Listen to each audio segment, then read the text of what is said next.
ये चुनौती ओलंपिक से जुड़ी है। एक कड़वी सच्चाई ये है कि ओलंपिक्स में जितने अलग अलग स्पोर्ट्स होते हैं, भारत की टीमें उसमें से आधे स्पोर्ट्स में हिस्सा ही नहीं लेती। यानी मेडल टैली के एक बहुत बड़े हिस्से के लिए तो हम compete ही नहीं करते। और दशकों से ऐसा ही चला आ रहा है। 2012 के ओलंपिक्स में उस समय भारत ने सिर्फ 2012 में सिर्फ 13 खेलों में हिस्सा लिया था। 20 से ज्यादा खेलों में तो भारत की भागीदारी ही नहीं थी। और इन 20 से ज्यादा खेलों में कई सारे खेल ऐसे हैं जिनका नाम तक देश में लोगों ने शायद ही सुना हो। दुनिया के दूसरे देश उन खेलों में मेडल जीतते हैं और हम उनमें हिस्सा ही नहीं लेते। हमें मेडल टैली बढ़ाने के लिए इन खेलों में भी महारत हासिल करनी ही होगी।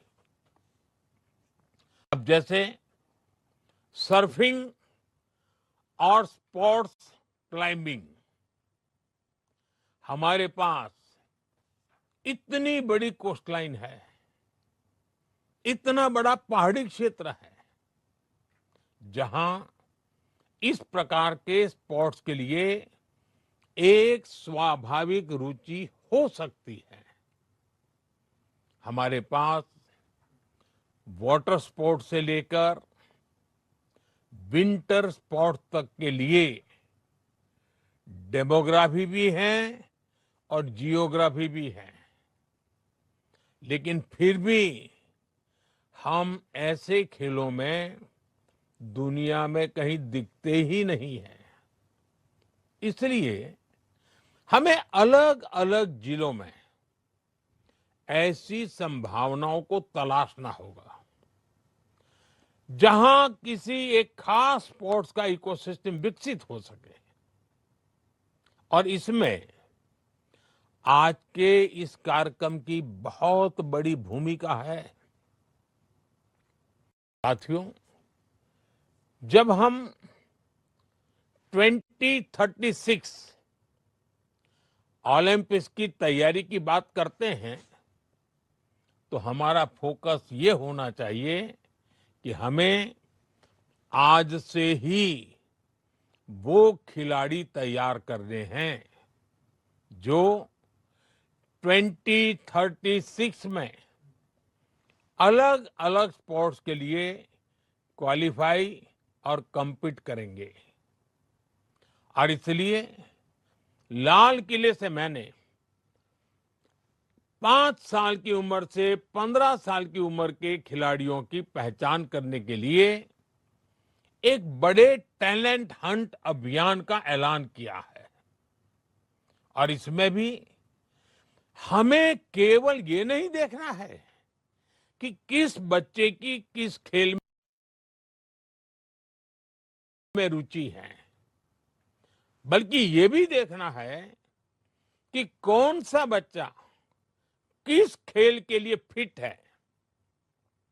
हमें उस हिसाब से ही उस बच्चे को ट्रेनिंग देनी होगी। और मैं आप सभी को भरोसा देता हूं, इसके लिए सरकार की तरफ से जो भी सपोर्ट चाहिए, सरकार उसमें आपके साथ कंधे से कंधा मिलाकर चलेगी। साथियों, हमारी सरकार भारत में 21वीं सदी का आधुनिक स्पोर्ट्स इकोसिस्टम बनाने के लिए पूरी तरह प्रतिबद्ध हैं। आज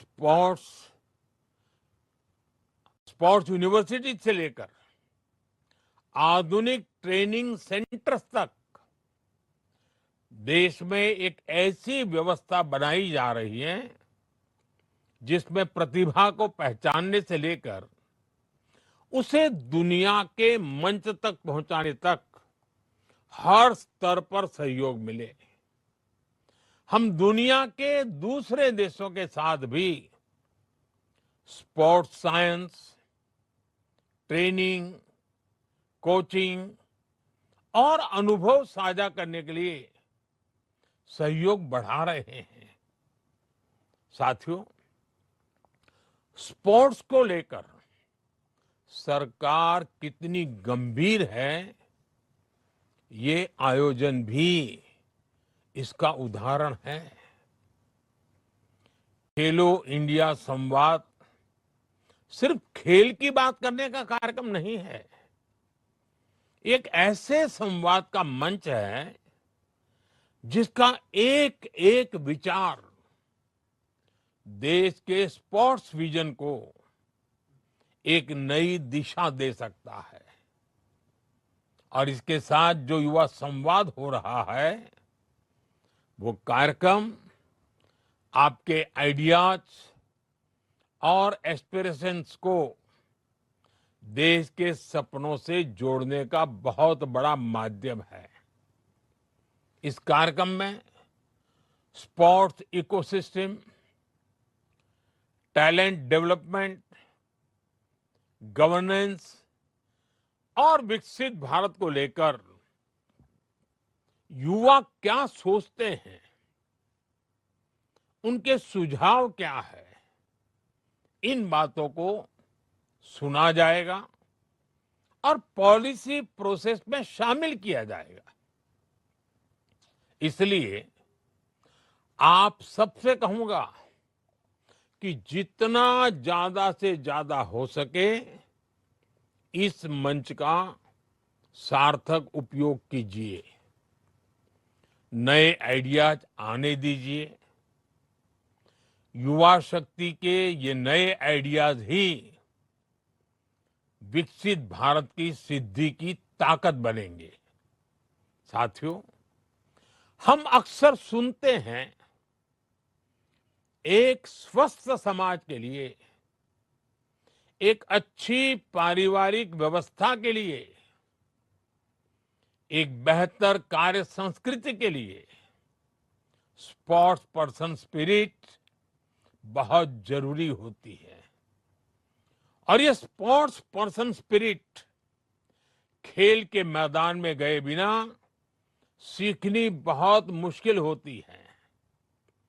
खेल हमें केवल चैंपियन बनना ही नहीं सिखाता, बल्कि खेल हमें एक बेहतर कंपटीटर बनाना भी सिखाता है।